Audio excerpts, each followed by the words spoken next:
মোহাম্মদ মনিরুল হক চৌধুরী, কুমিল্লা 6। মাননীয় স্পিকার, আপনাকে ধন্যবাদ। একজন ক্রীড়া সংগঠক হিসেবে দুঃখ ভারাক্রান্ত মনে চতুর্দিকে ঘুরে কোনো উপায় না পেয়ে এই নোটিশটি আজকে দিয়েছি। আমি বিশ্বাস করি এটা অন্তত ক্রীড়ামন্ত্রীর দৃষ্টি আকর্ষণ করবে।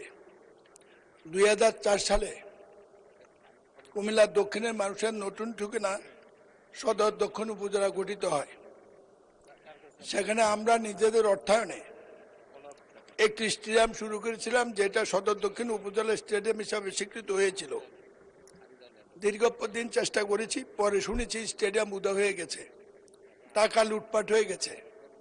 সরকার বলে স্টেডিয়াম ওখানে আছে, কিন্তু আমার কুমিল্লা জেলায় এই নামে কোথাও কোনো স্টেডিয়াম সাধ্যমতো চেষ্টা করে উদ্ধার করতে পারেনি।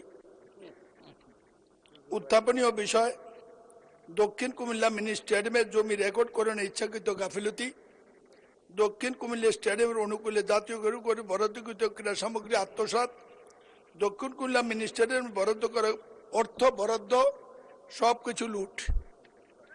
2005 সালে কুমিল্লা সদর দক্ষিণ উপজেলা ফুলতলী মৌজায় দক্ষিণ কুমিল্লা ক্রীড়া সংস্থার অনুকূলে স্থায়ী বন্দোবস্ত মূল্যে 2.1 সম্পূর্ণ ভূমি কর্মকর্তা উপজেলা চেয়ারম্যান স্থানীয় পদে ইচ্ছা করা হয়নি।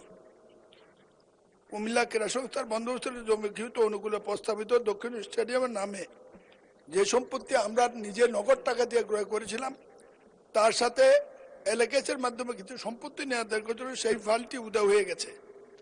আপনার একজন ক্রীড়া সংগঠক, আমি আবেদন জানাবো, এটা আমার ইজ্জতের ব্যাপার। দীর্ঘদিন ক্রীড়া অঙ্গনে কাটিয়েছি, মাননীয় প্রধানমন্ত্রী সংসদে আছেন, এই স্টেডিয়ামটি কোথায় একটু উদ্ধার করে দেওয়ার প্রয়োজনীয় নির্দেশ দেওয়ার জন্য।